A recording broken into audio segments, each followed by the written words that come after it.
রাব্বুকা, আল্লাহর ইবাদতের পর তিনি এই নির্দেশনা দিচ্ছেন যে তোমরা মা বাবার প্রতি ইহসান করবে। উফি ওয়ালা তানহারহুমা, উফ শব্দ তাদের সাথে করবে না। ওয়াকুল্লাহুমা কাওলান কারীমা, তাদের সাথে উত্তম ব্যবহার করবে, সম্মানজনক কথা বলবে। মা বাবার সাথে হক কথা বলা যাবে না, মা বাবার সাথে সব সময় উচিত কথা বলা যাবে না। অনেক সন্তান বলে আমার বাবা বলেই তোমাকে বিয়ে করেছে, অন্য কোনো মানুষ হলে তোমাকে বিয়ে করতো না, তোমার দাঁত উঁচা নাক বোসা, এটা বলা যাবে না। মা বাবার সাথে সম্মানজনক কথা বলতে হবে। আমরা দেখবেন বাইরে গেলে সম্মানজনক কথা বলি, শিক্ষকের সাথে সম্মানজনক কথা বলি, মসজিদে আসলে সবার সাথে সম্মানজনক কথা বলি, কিন্তু বাড়িতে গেলে মা বাবার সাথে সম্মানজনক কথা বলি না। ঠিক কিনা বলেন? হে ইমানদার বান্দাগণ, ওহে তোমরা যারা বিশ্বাস স্থাপন করেছো, জাহান্নামের আগুন থেকে নিজে বাঁচো এবং পরিবার পরিজনকেও তোমরা জাহান্নামের আগুন থেকে বাঁচাও।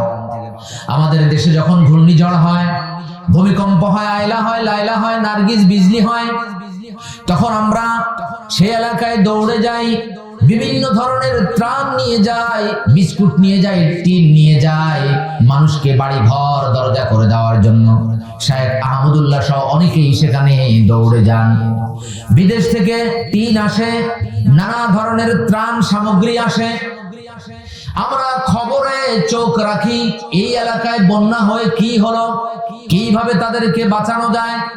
রোহিঙ্গারা, ওই আরাকানের মুসলিমরা যখন বাংলাদেশে এলো, প্রত্যেক মসজিদ থেকে তাদের জন্য ত্রাণ সামগ্রী নিয়ে যাওয়া হলো।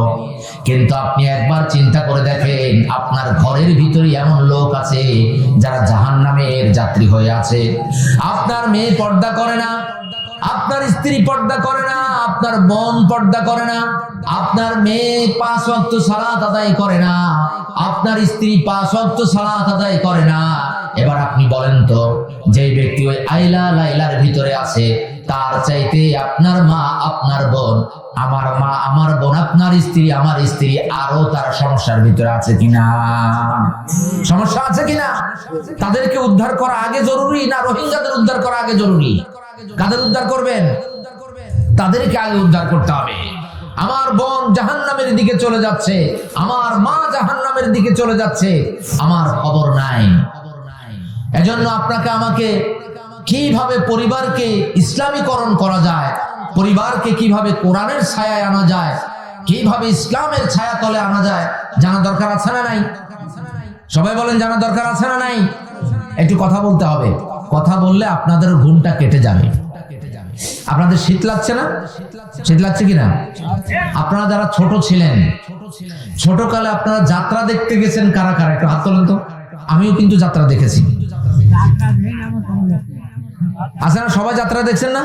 আচ্ছা, যাত্রা যখন দেখতে গিয়েছেন তখন কি 11টা পর্যন্ত দেখেছেন না সারা রাত দেখেছেন? আচ্ছা, যারা যারা ভিসিআর দেখেছেন, আমিও দেখেছি ছোটকালে ভিসিআর, তারা বলেন তো, এই ভিসিআর দেখতে গিয়ে আপনি কি রাতের 11টা পর্যন্ত দেখেছেন না সারা রাত দেখেছেন? সারা রাত। মাঝে মাঝে ভিসিআর বন্ধ করে দিত, দিয়ে বলতো যে সবাই 2 টাকা করে চাঁদা দেন, বলতো কি না? মনে আছে? ব্যাটারি চার্জ দিতে হবে, চার্জের পয়সা দেন, বলতো না? তো আমরা অনেক রাত কাটিয়েছি যাত্রাপালা দেখে, অনেক রাত কাটিয়েছি ভিসিআর দেখে। আল্লাহর জন্য কি 1 ঘন্টা 2 ঘন্টা কোরবানি করা যাবে না? ইনশাআল্লাহ যাবে কিনা? আল্লাহ কবুল মঞ্জুর করুন, সকলে বলি আমিন। এই জান্নাতের বাগানে আমরা আছি, আল্লাহ যেন এই বাগান থেকে আমাদের প্রকৃত অরিজিনাল জান্নাতের বাগানে নিয়ে যান, সকলে বলি আমিন। আজকে যেইভাবে আমরা সবাই মিলে এই জান্নাতের সামিয়ানার নিচে কোরআনের বাগানে, কোরআনের মজলিসে, ইমানি, রহমতি, হেদায়াতি, নাজাতি বৈঠকে যেভাবে আমরা সবাই বসে আছি, আল্লাহ যেন জান্নাতের মাঝেও এইভাবে কাছাকাছি পাশাপাশি থাকার তৌফিক দান করেন, সকলে বলি আমিন। 1 নাম্বার হচ্ছে, আপনি যে বিয়েটা করবেন, আপনার সন্তানকে যে বিয়েটা করাবেন, মাটা ভালো হওয়া লাগবে। আমাদের দেশে একটি প্রবাদ আছে, গাই ভালো তো বাছুর ভালো, মা ভালো তো সা। ঠিক না বলেন? নেপোলিয়ন বলেছিলেন, আমাকে একটা শিক্ষিত মা দাও, আমি তোমাদেরকে একটা শিক্ষিত জাতি দেব। তিনি এই কথা বলেননি যে আমাকে একটা শিক্ষিত বাপ দাও, তোমাদেরকে আমি শিক্ষিত জাতি দেব, এটা বলেছেন? মা হচ্ছে সন্তান জন্মের কারখানা। মা যদি ভালো হয়, পরিবারটাও ভালো হবে, জান্নাতি হবে। ঠিক কিনা বলেন? এই কারণে পাত্রী নির্বাচনের সময় ভালো পাত্রী, তাকওয়াবান পাত্রী দেখে, আল্লাহ ভীরু পাত্রী দেখে আমরা নির্বাচন করব। পারবো না ইনশাআল্লাহ? আল্লাহর রাসূল বলেন, তুনকাহুল মারাতু লিআরবা, লিমালিহা ওয়া লিহাসাবিহা ওয়া লিজামালিহা ওয়া লিদীনিহা ফাসফার বিদাতিদ দ্বীন তারিবাত ইয়াদাক। মানুষ চারটি জিনিস দেখে বিয়ে করে। কয়টি জিনিস? সবাই বলেন। 1 নম্বরে ধন সম্পদ, 2 নম্বরে বংশমর্যাদা, 3 নম্বরে সৌন্দর্য, 4 নম্বরে তার দ্বীনদারিতা। আল্লাহর রাসূল বলেন, দ্বীনদারিতাকে প্রাধান্য দাও, নতুবা তোমার হাত দয় ধ্বংস হয়ে যাক। আজ থেকে 20 বছর, 40 বছর, 50 বছর আগেও যখন আমার বাপ চাচারা, আপনাদের বাপ চাচারা মেয়ে দেখতে যেত, সর্বপ্রথম জিজ্ঞাসা করতো, মা তুমি কি নামাজ আদায় করো? তুমি কি সূরাতুল ফাতিহা পড়তে পারো? বলো তো ফজরের নামাজ কয় রাকাত? আর এখন বিয়ের আগেই কোন মেয়ের নাকটা উঁচু, কোন মেয়ের চোখটা হরিণের মতো দেখা যায়, এটা দেখেই আমরা পাত্রী নির্বাচন করি। ঠিক কিনা বলেন? কয় জায়গায় এখন আছে। আমি এক জায়গায়, আমাকে একজন নিয়ে গেল ইঞ্জিনিয়ার পাত্রী। আমি তখন বিয়ে করিনি। আমি বললাম আমি হচ্ছে হুজুর মানুষ। তখন আমি ইউনিভার্সিটিতে পড়ি, কামিল শেষ করে, কওমি শেষ করে ইউনিভার্সিটিতে ভর্তি হয়েছি। ইঞ্জিনিয়ার পাত্রী। আমি বললাম যে আমাকে কি আপনি সূরা ফাতিহাটা শোনাতে পারবেন? পাত্রী আমাকে বলছে, সূরা ফাতিহা পাঠ করা কি জরুরি? তা বললাম জরুরি না, আমি আপনাকে শোনাই। আপনারটা শোনাও তো আমার জন্য জরুরি না। খেয়াল করেন, আমারটা শোনাও জরুরি না। তো এই পাত্রী কি মা ভালো তো সা ভালো হবে? কি বলেন হবে?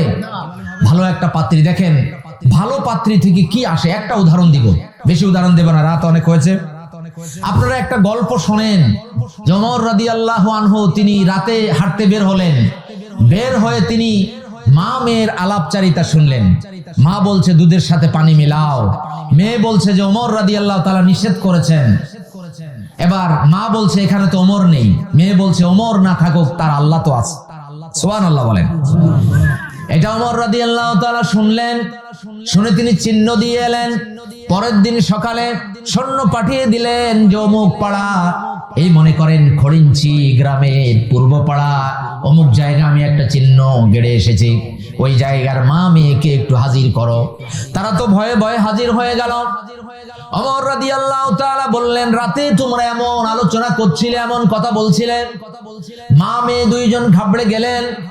এবার ওমর রাদিয়াল্লাহু তাআলা আনহু ওই মাকে বললেন, ও মা, আপনি কি আপনার মেয়েকে আমার ছেলের জন্য দিতে রাজি আছেন? আল্লাহু আকবার বলেন। আমার ছেলে আসিমের জন্য আপনার মেয়েটাকে আমি নিতে চাই। ওই মেয়ের মা বললেন, আপনি খলিফাতুল মুমিনিন, আমিরুল মুমিনিন, আপনি যদি আমার মেয়েকে পুত্রবধূ হিসাবে নেন, আমার জীবনটা ধন্য হয়ে যাবে। সুবহানাল্লাহ। এইবার ওই মেয়েটার বিয়ে হয়ে গেল ওমর রাদিয়াল্লাহু তাআলার ছেলের সাথে। একটা মেয়ে হলো, মেয়ের নাম রাখা হলো আসিম। এই মেয়েটা আবার বড় হয়ে গেল, এই মেয়ের বিয়ে হয়ে গেল। এই মেয়ের ঘরে একটা সন্তান জন্মগ্রহণ করলেন, ওই সন্তানের নাম হলো ওমর ইবনে আব্দুল আজিজ। সুবহানাল্লাহ বলেন। যাকে বলা হয় পঞ্চম খলিফা। ওমর ইবনে আব্দুল আজিজের নাম শুনেছেন না আপনারা? ওই গল্পটা আমরা অর্ধেক শুনি, আপনাদেরকে আমি পুরো গল্প শুনিয়ে দিয়েছি।